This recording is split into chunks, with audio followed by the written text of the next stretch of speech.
So we've had another number of people who have been watching the presentation around the world, and we have had Ed Colosi, who's here, sitting on in the back with the tweets, and has been kind of steadily looking. And he thought it would be nice if we could just get kind of your reactions to hearing each other. It felt like there was a lot of somebody used the word synergy somewhere, and it felt like I heard a lot of echoes of really exciting things. So just maybe it's a chance for each of you to take time to comment on each other's presentations.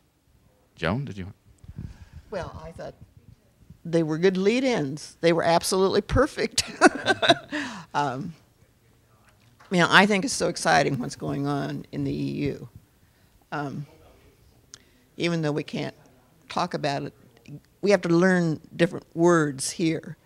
And then, of course, you got the message that I think longitudinal, you were right, longitudinal studies and some really serious clinical trials need to be done. And I also heard you saying to your counterparts, we've got to find a different way of doing business. Well, I think we need to just kick it up a notch.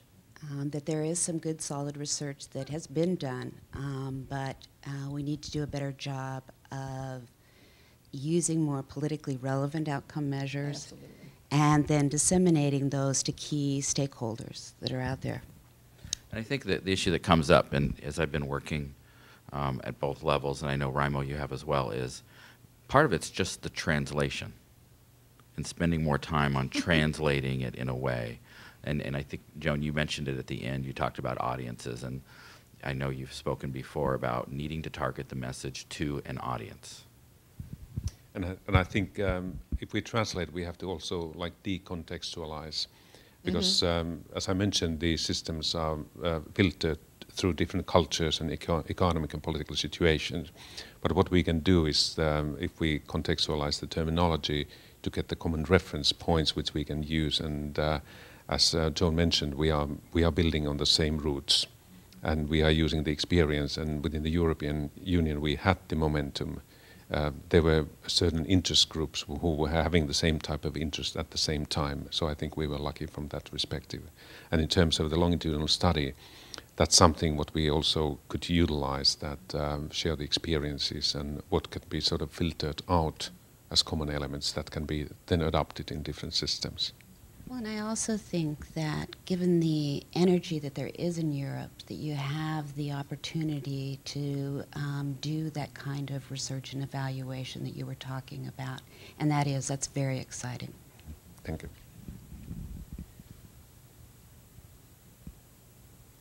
It is very exciting. What I keep struggling with is what happened that we here basically didn't cut it out overnight, but we've just let it dissipate in terms of support for that research. And so what are the causes of that having happened, and what is it we need to do to reinstitutionalize the support for the research?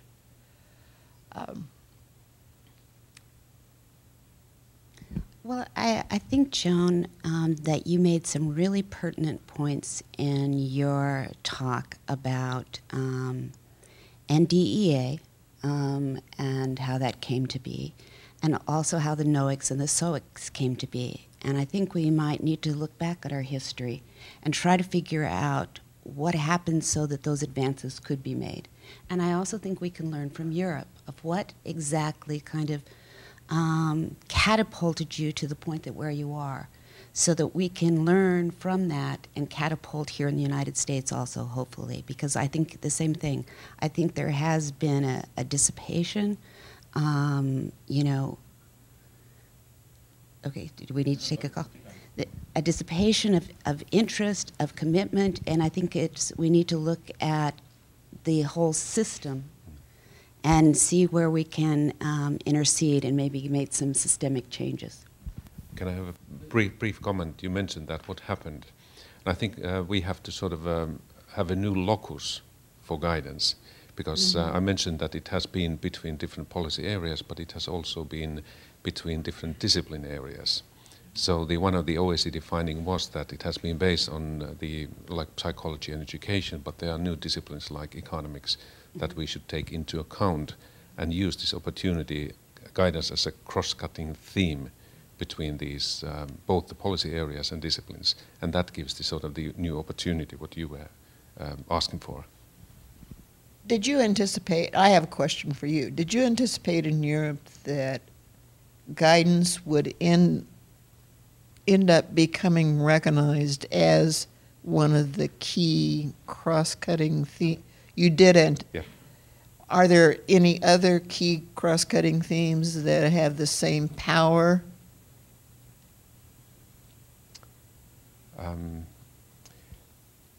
I think it's we are talking about active citizenship. Mm-hmm. So it means that it has these different features, how you sort of identify learning and the employability. So guidance turns out to be a sort of a driver towards that. So we were not using guidance as such. It's sort of one way of reaching these jointly agreed policy goals. Really interesting, and that was what the OECD had laid out. Yes, sir. You want to tell me? Just say to the mic. Sure. Y'all can hear it. There you go. Okay, we have a number of people from India to Finland and Canada and throughout the United States. We have a comment here from a Red Baron USA Consulting in Charleston, South Carolina, and Washington, D.C. And Red Baron Consulting is saying this, and you might want to just discuss this a bit. We need to make more logical policy proposals towards aggressive results-based agendas for career and workplace incentives. Yes, and what would they be? He needs to help answer that question. I think it's I agree with Joan. It's a great comment. We all agree. Where we get started and what we're actually. Right. In fact, in Europe we do have one policy proposal, and that's called the Flexicurity Agenda. And the Flexicurity Agenda includes that the security within the labor market comes from the flexibility. From individual perspective, the skill to identify your learning goals and update your competencies. From contractual perspective, it means that how to organize or arrange contracts for labor market entry. But on the other hand, you could interpret it that also there's a danger of getting rid of employers, so there are different perspectives. But from policy perspective, it means that we need policies that allow different government purses to be used to support this individual learning. So it's not only providing responsibility for the individuals, but it's guaranteeing a social contract that we can provide forum for this type of individual development. Yeah, it seems like in the United States we talk a lot about adaptability. Yeah. We talk about competitiveness and that flexicurity, you know, the individual becoming adaptable, but then the labor market creating opportunities and pathways. Right. It's very exciting. There was one comment I wanted to go through as well, though.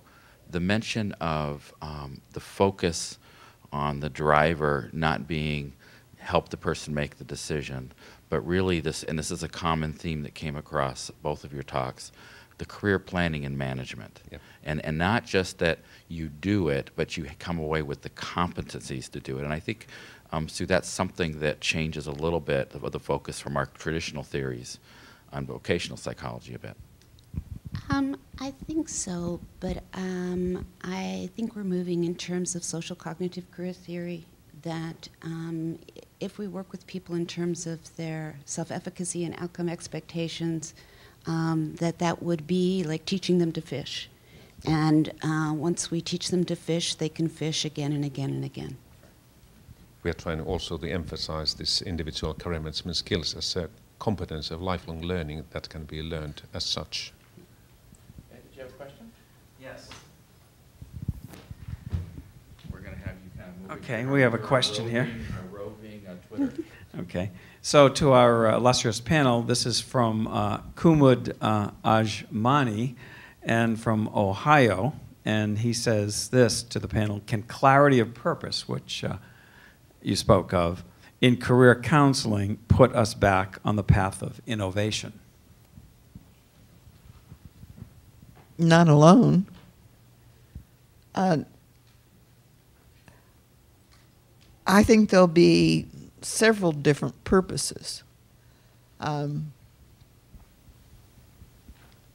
You can have clarity of purpose in terms of what it is you need to do to promote policy, clarity of purpose in terms of systems, and clarity of support. So clarity of purpose is essential, but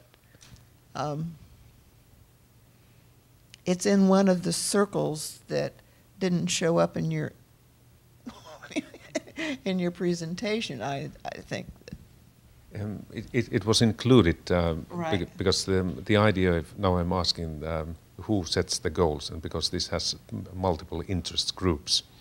And that's why we are working then on the issue that when we are talking about guidance on a national level, it's sort of the traditional personal process and the interaction with the service providers. It's the way how we organize the services within public sector and with also private providers. But then it's the policy level as well. So we have to look at this as an entity, and then for this reason it's important that we have forums on each level who look for this common expected outcome or agreed common conceptual framework. Then we can set goals from different perspectives. Any closing comments on any thoughts of things that I think we're gonna need to close up, that anyone wanted to make about your presentations? We all good? Well, You're the member of the society. I'm the member of the society, and I think that what both of you said to us, and I will just take it from my own personal, the message that I received, is that one, progress can be made, and progress is being made in Europe, and that gives us hope and inspiration. The second thing that I heard also is that we were making progress for many, many years here in the United States, but yet we have slipped. And that means that as an organization, I think we need to become more active and assertive in terms of putting forth our agendas. And so I'd say that's what the message I received from both of your talks. And I think those are very important points and ones that we should take to heart as a society. Great, thank you. And I think that it also... One more thing. Yes. When I finally retired, the last book I'm going to write is called The Essence of Timing, because all things have their time when you need to act. And I would argue that you've got some real opportunity in the next 18 months or so to act aggressively, just by virtue of timing in terms of legislative action, at least at the national level.